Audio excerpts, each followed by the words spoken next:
Don Rodrigo, buenas tardes. Quería conocer su opinión con respecto al informe del Estado de la Educación que se presentó la semana anterior, donde ellos aseguran que la crisis de la educación costarricense se ha profundizado y además hay un punto en específico donde hablan de un conflicto de intereses porque el Ministerio de Educación Pública aplica las pruebas estandarizadas. Entonces, conocer la opinión suya al respecto.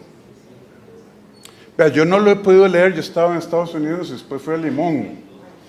Pero explíqueme usted, que sí parece haberlo leído, ¿cuál es el conflicto de interés de que el MEP evalúe las pruebas estandarizadas? Si no, ¿quién lo debería hacer?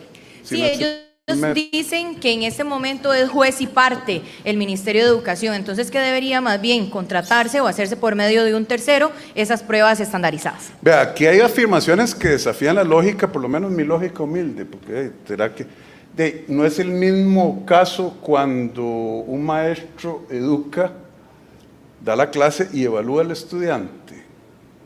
Entonces, que vamos a traer maestros o profesores externos que apliquen el examen parcial y califiquen los quizzes. No sé, lo voy a tener que leer. Bueno, es como cuando usted tiene subalternos y a usted le toca a final de año evaluarlo.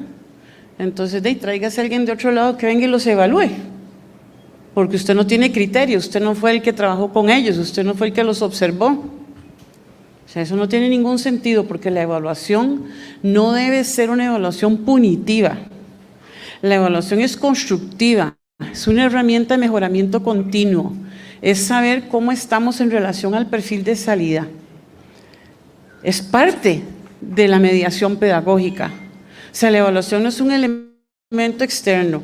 Claro que cuando yo llegué al ministerio, pues me tocó quitar un montón de consultorías, señor presidente, millones, 80 millones al año, ¿verdad? De las personas que hacían las evaluaciones, preparaban las evaluaciones para el MEP.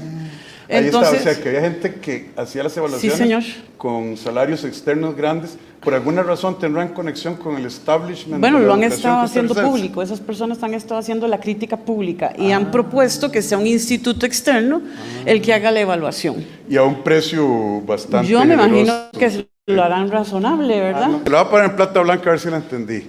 Lo que hay es una molestia, al igual que había con una fundación y un montón de gente que ahora, para hacer un trabajo que puede hacer usted con sus 90,000 empleados y sin gasto adicional, lo están haciendo ellos y no me pagan a mí, y ignoran el hecho de que ya hay pruebas externas. Y yo tengo gente muy buena en evaluación ahora. No sé si está quiere clarísimo. que opine sobre la otra partecita. Bueno, en realidad, pues a nosotros nos conviene muchísimo que el Estado de la Educación esté denunciando todo lo que ha pasado con la educación, porque ellos llegaron justamente a inicios del 2022 con los datos.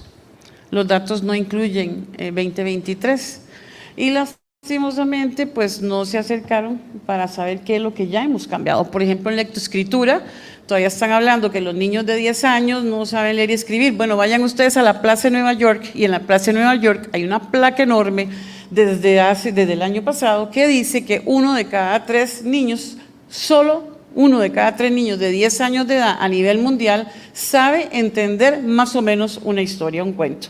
Eso es a nivel mundial y eso se sabe desde el año 2015.